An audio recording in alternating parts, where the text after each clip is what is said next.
Hello students, welcome to the channel. हामी quadratic इक्वेसन्सको क्वेसन्सहरू solve गर्दैछौँ फ्याक्टराइजेसन मेथडबाट। अगाडि पनि हामीले दुई तीनवटा क्वेसन्सहरू गरेको छौँ र फर्दर अझै हामी त्यही एक दुईवटा अझै क्वेसन्सहरू गर्दैछौँ फ्याक्टराइजेसन मेथडलाई क्लियर गर्नुको लागि। यहाँनिर क्वेसन छ using factorization find the roots of 6x² minus x minus 2 equals to 0। Standard form of quadratic इक्वेसनसँग कम्पेयर गर्दाखेरि हामीसँग a equals to 6 b equals to -1 c equals to -2 आउँदैछ। सो यो क्वेसनलाई हामी कसरी सल्भ गर्छौँ 6x² minus x minus 2 equals to 0। So फ्याक्टराइजेसनमा हामीले अगाडि नै एल्गोरिथम डिस्कस गरिसकेको छौँ।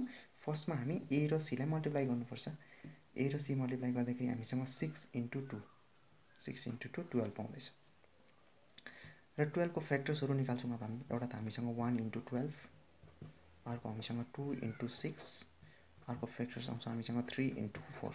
यतिवटा फ्याक्टर्सहरू पाउँछ। यहाँदेखि आउँदा 4 पनि हुन्छ, तर 4 ले यहीँ कभर भइहाल्यो, 5 ले हुँदैन, 6 को यहाँ कभर भइहाल्छ अनि 12 को यहीँ भइहाल्यो। सो हामीसँग तीनवटा फ्याक्टर्सहरू छ। अब यो तीनवटा फ्याक्टर्सको सम या फिर डिफरेन्स गर्दाखेरि चाहिँ हाम्रो मिडल टर्मको कोएफिसिएन्टसँग बराबर हुनु पर्यो। मिडल टर्मको कोएफिसिएन्ट हामीसँग -1 यानी कि 1 छ। अहिले हामी साइन कन्सिडर नगरिकन भन्दाखेरि 1 भेट्दैछ हामीले। सो 1 बनाउनुको लागि कुनै पनि फ्याक्टर्सहरू सम गर्दा या फिर डिफरेन्स गर्दाखेरि 1 हुने फ्याक्टर्सहरू चाहिन्छ हामीलाई। र यो हामीले चेक गऱ्यौँ भने यो फ्याक्टर्सको डिफरेन्स गऱ्यो भने 1 आउँछ। 4 - 3 इक्वल्स टु 1। सो हामी यो चुज गर्दैछौँ। मिडल टर्म स्प्लिट भनिसकेपछि हामी फर्स्ट टर्म र थर्ड टर्मलाई चलाउनु हुँदैन, खालि मिडलको टर्मलाई मात्रै हामी स्प्लिट गर्छ।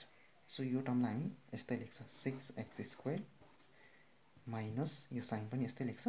र अब यो 1 लाई चाहिँ हामी यहाँ 1 छ, यो 1 लाई चाहिँ हामी के बनाउँछ भन्दाखेरि 4 - 3 र यो x पनि लेख्नु पर्यो। 4 - 3 हामीसँग 1 नै आउँछ। सो -2 थर्ड टर्मलाई हामी चलाउँदैन, यस्तै लेख्छ इक्वल्स टु 0। अब यसलाई हामी अलिकति सिम्प्लिफाई गरौँ। 6x² minus 4 × x minus 4x minus minus plus 3 × x 3x minus 2 equals to 0। हामीसँग चारवटा टर्म आउँछ। अब हामी दुईवटा टर्मबाट कमन निकाल्छ, त्यहाँबाट फेरि नेक्स्ट दुईवटा टर्मलाई हेरेर कमन निकाल्नुपर्छ। सो फर्स्ट यो दुईवटा टर्मलाई हामीले हेर्दाखेरि कमन के देख्दैछ भन्दाखेरि क्लियरली x देखिरहेको छ। सो अर्को नम्बर हामीसँग 2 पनि कमन रहेछ। सो 2x कमन रहेछ। 2x कमन निकाल्दाखेरि हामीले यहाँनिर 2 × 3 6 र x एउटा कमन आइसकेको छ, एउटा x रह्यो, माइनस 2 × 2 4 x कमन निकालेको छ हामीले र यति रहेछ हाम्रो कमन। र यो साइनलाई हामी प्लस प्लसै लेख्छ र यो दुईवटामा फेरि कमन हेर्छ। 3x - 2 मा हामीले केही पनि कमन देखेको छैन, मतलब 1 कमन छ त्यहाँनिर। यदि केही अरू नम्बर कमन छैन भने 1 हुन्छ। र अब भित्र हामी सेम नम्बर हालिन्छ 3x - 2 equals to 0। Always remember यो विदिन ब्राकेटभित्रको टर्महरू जहिले सेम आउनुपर्छ। 3x - 2 3x - 2। अब यसलाई हामी फेरि 3x - 2 कमन निकाल्छ, यानि एउटा ब्राकेटमा यसलाई लगाउँछ र अर्को ब्राकेटमा रको टर्महरू 2x + 1 इक्वल्स टु 0। दुईवटा टर्म मल्टिप्लाई गरेर 0 हुँदैछ भनेपछि हामी यसलाई के लेख्न सक्छ भन्दाखेरि कुनै पनि एउटा टर्म 0 हुनसक्छ। Either 3x - 2 equals to 0 or 2x + 1 equals to 0। So यो सल्भ गर्दाखेरि हामीले पायौँ 3x equals to 2 or 2x equals to -1। यहाँबाट हामीले पायौँ x equals to 2/3 or x equals to -1/2। So हामीले दुईवटा रुट्सहरू पायौँ यो क्वाड्रेटिक इक्वेसनको लागि by the method of factorisation. So हामीसँग एउटा नेक्स्ट क्वेसन छ, फ्याक्टराइजेसन मेथडको लास्ट क्वेसन हो। क्वेसन रहेछ find the roots of 9y² - 3y - 2 equals to 0। This is quadratic equation in which variable y variable. यहाँ खालि भेरिएबल चेन्ज भएको छ, यो क्वाड्रेटिक नै। जेनरल फर्मसँग हामीले कम्पेयर गर्दाखेरि a equals to 9, b equals to -3, c equals to -2 पाउँदैछ। र यसको रुट्सहरू हामी कसरी निकाल्दैछौँ भन्दाखेरि 9y square minus 3y minus 2 equals to 0. फर्स्टमा मल्टिप्लाई गर्छौँ a र c 9 into 2 हामीसँग हुँदैछ 18 र 18 को फ्याक्टर्सहरु एउटा 1 into 18 अर्को छ हामीसँग 2 into 9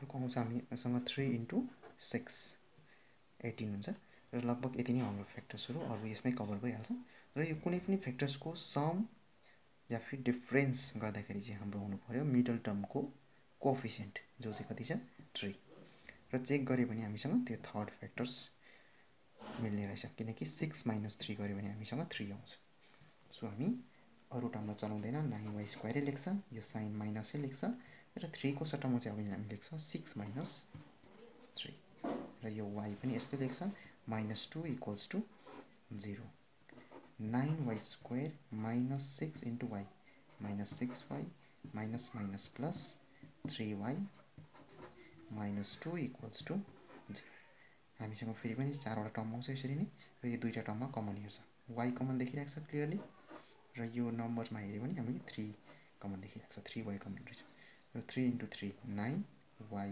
पनि छ एउटा लेफ्ट भएको minus 3 into 2 6 र y कमन निक्लेको छ र प्लस अब यो दुईटामा फेरि कमन हेर्छ केही पनि कमन देखेको छैन मतलब 1 निकाल्छ र ब्र्याकेटमा एज इट इज लेखिन्छ 3y minus 2 equals to 0 bracket भित्रको टर्म सेम आएको छ नेक्स्ट अब यो सेम टर्मलाई हामी एउटा ब्र्याकेटमा हाल्छ 3y minus 2 र अर्को ब्र्याकेटमा हाम्रो रहन्छ 3y plus 1 equals to 0 दुईटा टर्म मल्टिप्लाई भएर 0 हुँदैछ भनेपछि हामी लेख्न सक्छ either 3y minus 2 equals to 0 or 3y plus 1 equals to 0 र यतापट्टि हामी सल्भ गर्यो भने 3y equals to 2 or 3y equals to minus 1 यहाँबाट हामीले पायौं y equals to 2/3 or y equals to minus 1/3 so हामीले यहाँ पनि दुईटा रुट्स पायौं बाइ फ्याक्टराइजेसन मेथड र यो हाम्रो लास्ट क्वेशन हो क्वाड्रेटिक इक्वेसन को बाइ फ्याक्टराइजेसन मेथड अबको नेक्स्ट भिडियोमा हामी अर्को मेथडबाट क्वाड्रेटिक इक्वेसन कसरी सल्भ गर्ने यो बारेमा डिस्कस गर्नेछौं